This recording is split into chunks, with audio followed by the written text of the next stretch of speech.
So, one problem with our survival brain's tunnel vision is that it takes a problem and it turns it into our entire world. And this is useful when we're actually in physical danger and we need to focus all of our attention on surviving the next 30 seconds.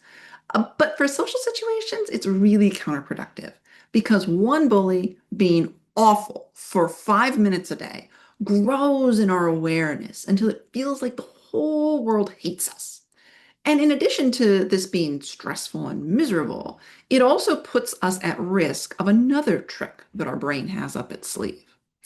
All of the strategies our survival brain uses, fight, flight, freeze, appease, are based on the assumption that there is some way to stop the threat, even if it's just freezing and hoping that the threat doesn't notice us.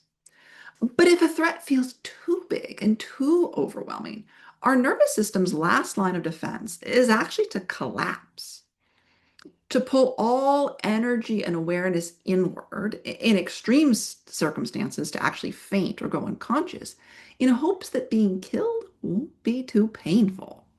Now, you probably aren't physically fainting in response to bullying, but all our survival responses have a social version as well as a physical one. So, a flight response might look like someone hunching or looking away from something, even if the person isn't physically running away.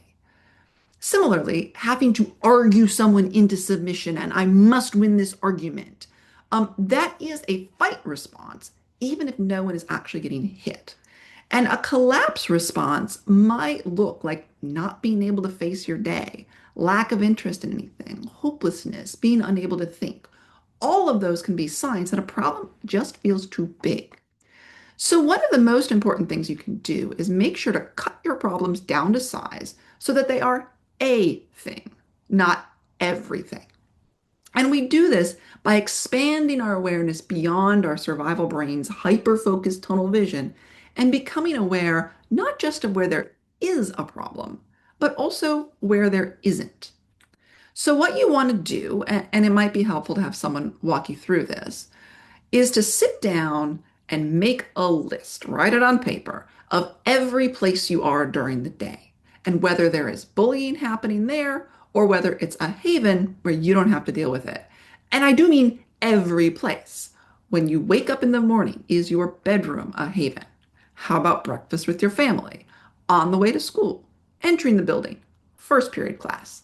In the hallway to second period, in the hallway to third period, and so on and so forth.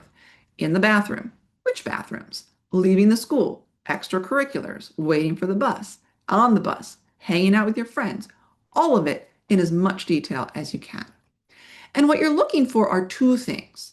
The first is to recognize how many places in your life are actually just fine. You're safe, connected, appreciated, and supported. Recognizing this, recognizing the number of times in the day when you have already won, tells your nervous system that you have power and you can do this. It gives you the energy and the confidence and the patience to take care of the handful of places that aren't there yet. The second thing to look for are patterns. Does the bullying generally happen in the same place or time? Is there a particular class or hallway or passing period? How many people are actively doing it and who are they? How many people are passive supporters? You want to gather as much concrete information as you can to turn bullies from unbeatable boogie monsters to human beings with specific characteristics, because that's what creates openings for you to use to influence them. Similarly, how many active supporters do you have? How many people would be up for helping you if you asked? How many people passively support you? How many people are neutral? How many people don't even know what's going on? Concrete specifics are an antidote to dread. So, once you've made your list, and again, I do mean every single place that you are during your day, check out the next video where we'll go over a framework for what you can do about a problem once you've identified it.